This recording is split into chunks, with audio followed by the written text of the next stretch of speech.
Bonjour à tous, c'est Magis Kaiser. Je vous retrouve pour la suite de la nouvelle aventure Hearthstone, le mont Roche-Noire.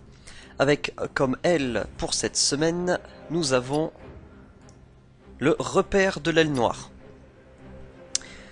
Alors, comme d'habitude, nous allons l'ouvrir et j'utilise les 700 PO nécessaires à l'ouverture de l'aile. On attend l'autorisation.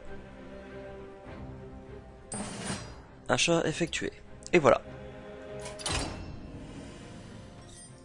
Hop, on déverrouille avec la clé.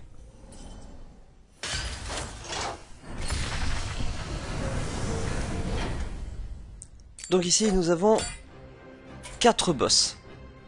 Ce qui fera donc que je ferai 4 vidéos séparées. Et donc une par boss. Et à chaque fois nous découvrirons les nouvelles cartes et je vous dirai dans quel deck elles peuvent être le plus utiles.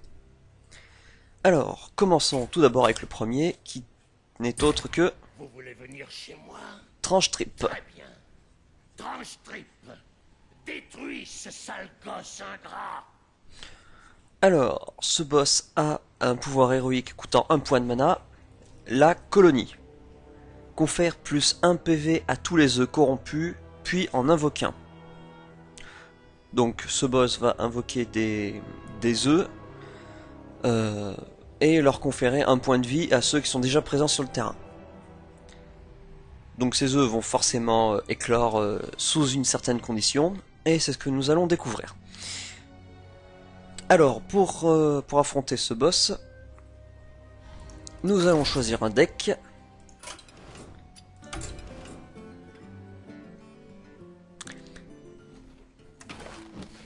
Alors, notre adversaire va donc invoquer des œufs. Et nous allons peut-être en faire de même. Est-ce que j'ai mis dans le deck token du druide des œufs? Non, j'ai pas mis les œufs. J'ai fait une variante avec l'œuf nérubien et l'œuf draconien. Peut-être un paladin pour essayer de gérer au mieux les œufs. Donc soit ils vont, ouais, donc c'est peut-être en les détruisant qu'ils vont éclore. Ou peut-être un deck prêtre basé sur le silence. Ça peut être pas mal.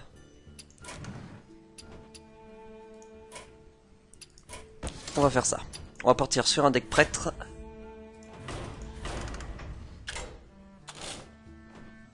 Avec du silence. Alors, nous allons avoir... Bon, je vais quand même prendre les cercles de soins. Donc, de silence. Lumière des Naru une fois. Bouclier 2.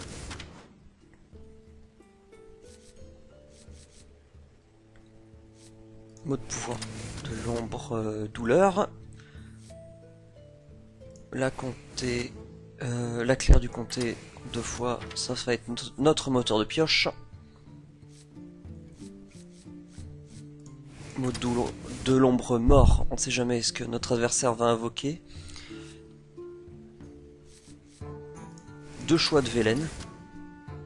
Donc on va y mettre quelques sorts. On va y mettre un châtiment sacré, une attaque mentale. Dissipation de masse, Nova sacré, prêtresse au chenail.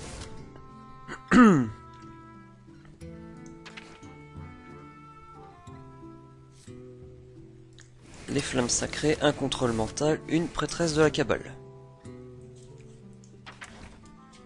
Ensuite, nous allons quand même mettre des monstres.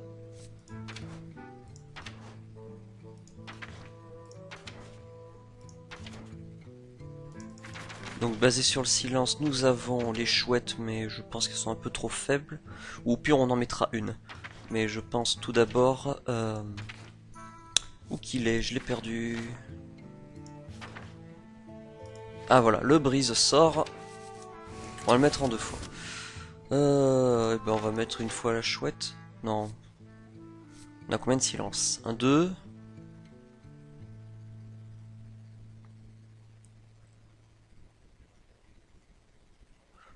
bon, on va enlever les sorts, les deux sorts. Et enlever une flamme sacrée, voilà. Comme ça, on va pouvoir rajouter quand même une chouette.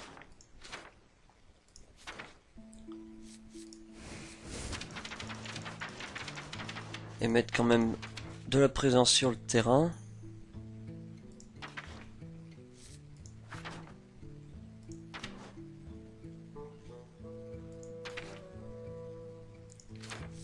On va mettre 2 crash vases.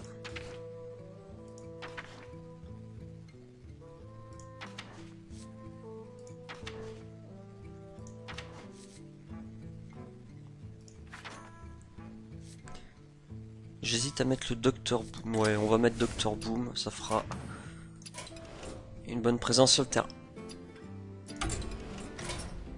Voilà, on se remet devant le tranche trip. Et je vous retrouve devant lui. A tout de suite.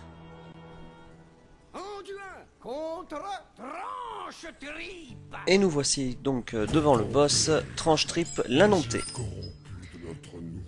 Alors, notre adversaire a, comme vous voyez en arrière-plan, une créature déjà sur le terrain.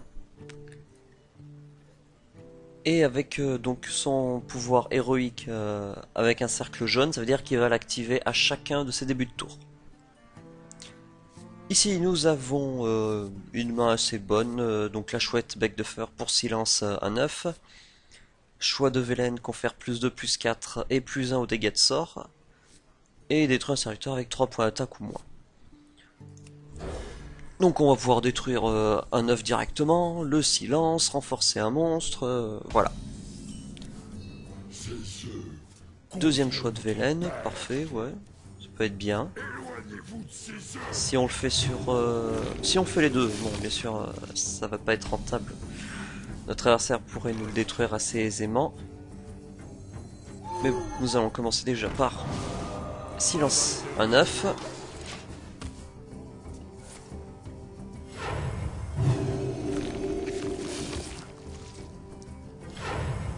Alors voilà, notre adversaire donne plus 1 point de vie aux œufs déjà présents sur le terrain et en invoque un autre. Ici, nous allons détruire cette provoque. Détruire un œuf qui a bien sûr n'est pas silence. N'est pas réduit au silence. Voilà. Corruption. Bon. Notre chouette va être détruite au prochain tour. On se permet donc... on va détruire un œuf directement. Et bah finir notre tour ici.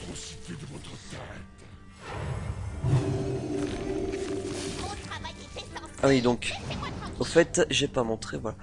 œuf corrompu, éclos quand il a 4 PV ou plus. Bon bah voilà, nous avons silence celui-ci, il ne peut pas éclore vu qu'il a 4 points de vie. Ici nous allons détruire son monstre et finir notre tour.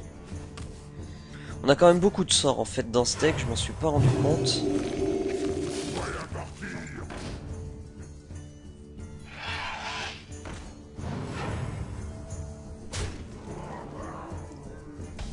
Apparemment notre adversaire a des dragons en main, un ou plus, enfin du moins au moins un. Mais ici nous allons faire la Nova Sacrée. Ça, cet œuf ne sera pas éclos et on détruit les deux autres.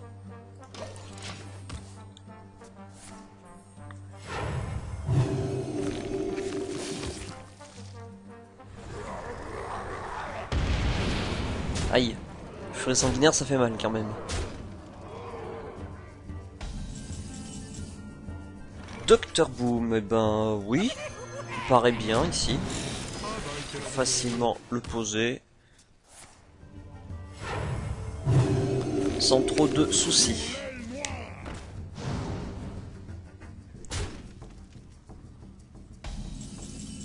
Alors non, j'aurais bien voulu piocher une mort. On va essayer. Est-ce qu'on pioche mort? Non, on pioche Nova Sacrée.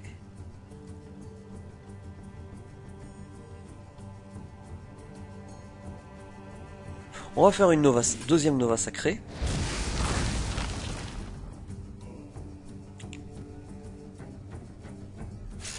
Essayez de détruire ce monstre. Non, pas du tout. Dans ce cas-là, on va le trade automatiquement. Voilà, c'est beaucoup plus sûr. Et soigner le Dr Boom.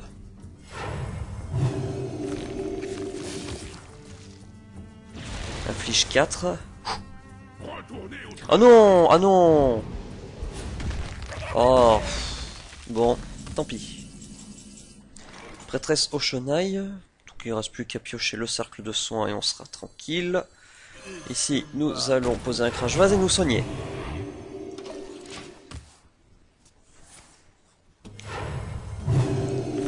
Hop, invasion des œufs, encore une fois. Oh, furie sanguinaire, numéro 2.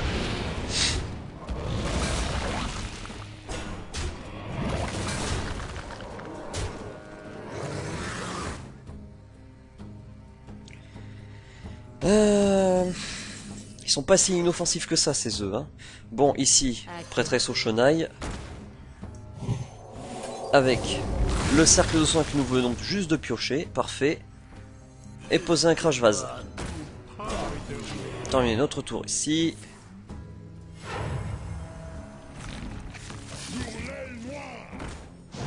Eh oui, oui voilà.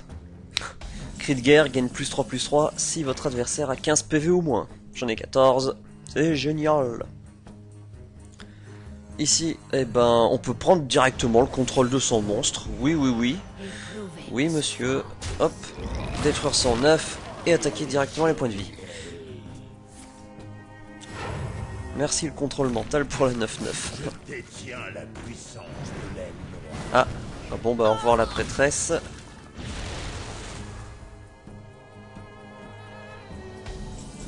Et a décidé donc de mettre 4 points dedans. Bon, c'est pas bien grave. Ici, on va pouvoir augmenter notre crash vase. Je pense que c'est lui qui va qu'on va augmenter.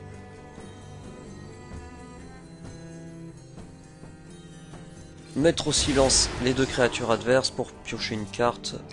Hop. Et taper dans les points de vie. Oh, il restait 2. Bon, si notre prêtresse était encore en vie, on aurait gagné. Le dragon qu'on sort. Prochain dragon vous jouez coûte -2 et cri de guerre. Cri de guerre. Un dragonnet du crépuscule, cri de guerre, gagne +2 PV. Si vous avez un dragon en main, il n'a plus de dragon. Et voilà, nous avons gagné. Découvrons notre récompense.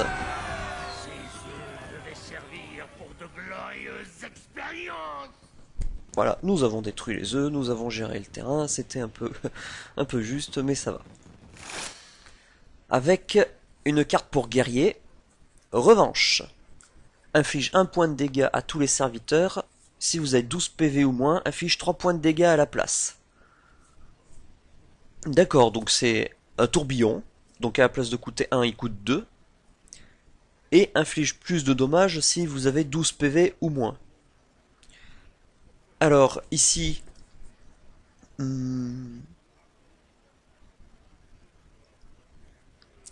oui, je pense que cette carte peut être remplacée dans un deck... peut être placée dans un deck guerrier en rage. À la place donc des tourbillons actuels. Bon, à la place de coûter 1, il coûte 2, mais ça inflige au moins 3 points de dégâts quand vous avez 12 PV ou moins. Ce qui est beaucoup plus rentable donc quand vous avez 12 PV au moins pour détruire les monstres adverses. Et ça risque d'être le cas assez souvent de tomber sous les 12 PV. Au contraire, justement d'un deck guerrier contrôle qui lui va augmenter donc ses points d'armure et résister le plus longtemps possible. Donc dans un guerrier en rage, oui, cette carte peut très bien remplacer le tourbillon actuel. Et donc pas du tout dans un deck guerrier dans un deck guerrier contrôle. Voilà, je vais y arriver. Bien, c'était le premier boss, je vous dis à tout de suite pour le second.